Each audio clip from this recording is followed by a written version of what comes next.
got a huge boner too right now because I was just thinking about this hot chick from work, and I just took a bunch of Melanotan, as you know. Everywhere you look online, there's a self-improvement guru telling you how to fix your life, get in shape, fix your habits, eat clean. They all sell the same idea, that if you stay disciplined long enough, you can become someone you're proud of. And for most people, that's where the story ends. But for Clavicular, it wasn't even close.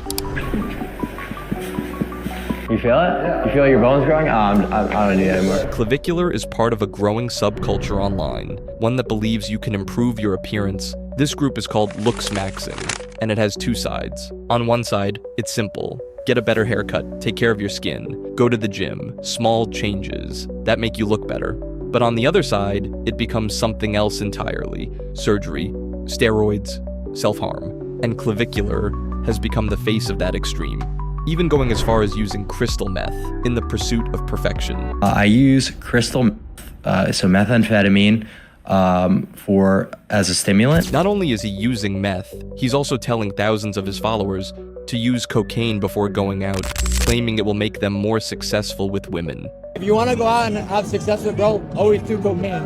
And it doesn't stop there, because often, while live, you can actually see him using drugs himself. Fire. I'm popping this one. Are you sure it's good? The more extreme Clav became, the more attention he got. The more chaotic his content, the faster he grew. But it gets worse, and to understand how far this really goes, we need to go back to the beginning. Clavicular's extreme behavior started early. At just 14 years old, he began injecting steroids. Not long after, he became part of a growing movement online, known as Looksmaxing, a community built around one belief: that you could change anyone's sexual value by improving their facial symmetry and building a more aesthetic physique. At first, Clavicular looked like any other self-improvement creator. His Instagram bio read, "I help people glow up." Just another self-improvement page. But to his audience, Clavicular wasn't just another creator. He was someone who had already figured it out. His early videos pulled people in, shirtless, confident, explaining how to ascend. And for many watching, it was hard to ignore. But underneath it, his extreme nature was already beginning to show. In one livestream, a man jumps onto the hood of his car. Clav drives forward, sending him off the vehicle, later claiming it was self-defense.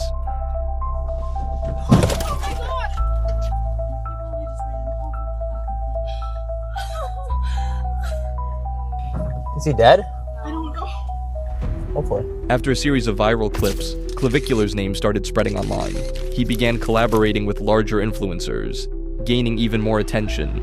But one clip in particular drew serious backlash. In it, Clav performs a DIY cosmetic injection on a girl at home. I'm not a rookie. Did you make sure to mix a little bit of meth in the Aqualix? Yep. Shut the fuck up. Later, plastic surgeons reacted to the footage, calling it shocking and highly dangerous. But for Clavicular, this wasn't going too far. It was part of something bigger, a word he kept repeating: Ascension. A term that, in the world of looksmaxing, means improving your appearance. But as Clav became more extreme, that meaning started to change. Ascension wasn't just about improving anymore. It became about pushing the body past its limits. At-home procedures, unregulated injections, self-prescribed drug use, steroids, peptides, and in some cases, even harder substances. So I actually do have a new lean maxing strategy that's quite controversial, but what I did was I basically blasted a ton of different Adderalls and amphetamines for about 3 days and stayed awake. He promoted methods like bone smashing, repeatedly hitting the face, in an attempt to reshape bone structure. What started as self-improvement was turning into something else. But what really separates Clav from everyone else in this space is that he documented everything. Clav has made hundreds of posts on a forum called looksmaxxing.org, a site filled with looksmaxers, people obsessed with pushing their appearance to the absolute limit. And the questions you see there aren't normal. How often should I be bone smashing my chin? I'm considering jaw surgery, even if I don't medically need it. This forum is filled with real people all trying to push further and test the limits. Because in a place like this, extreme isn't rejected, it's respected. And over time, it stops feeling extreme. It starts to feel normal. And for Clav, that's exactly what happened. At one point, he openly posted about a new idea, injecting people at university with Botox for a quick buck, but it didn't last long. Students began sharing his videos and posts, and eventually, it reached the university. He was reported. I was kicked out of uni for essentially roid maxing. Unfortunately, someone decided to archive all of my posts. But even that didn't slow him down, because instead of stepping back, he kept posting, doubling down on everything.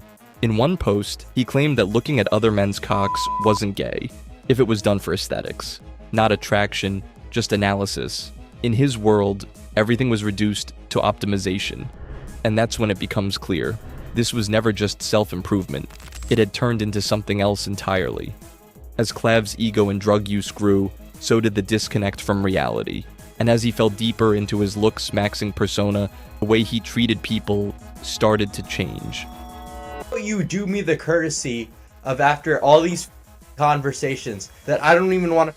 You think I want to talk about your hobbies? Bitch, I want to get in your pants, goddamn. Just 1 year ago, Clav was known as a confident, good-looking guy, someone people actually looked up to. But behind the scenes, things were already starting to change.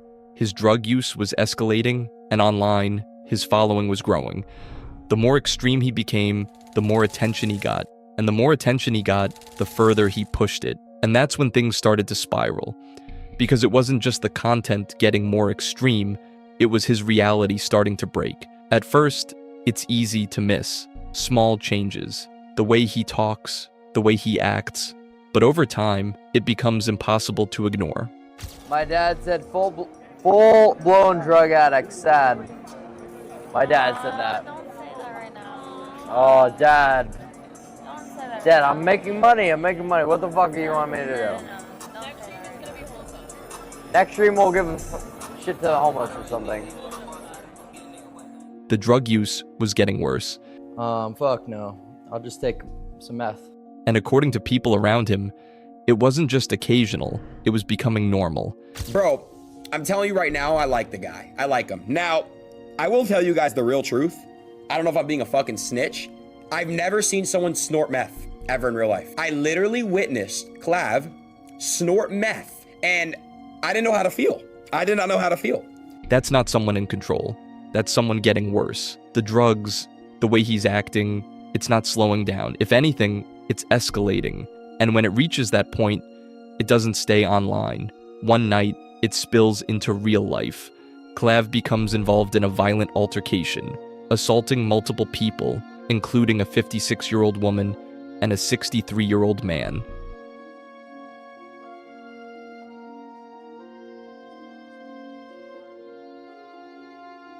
He's later charged with assault and battery. This isn't confidence, this isn't self-improvement, this is someone completely out of control. And the worst part is, there are thousands of cult fans trying to become him, copying everything about him, and they call it Ascension.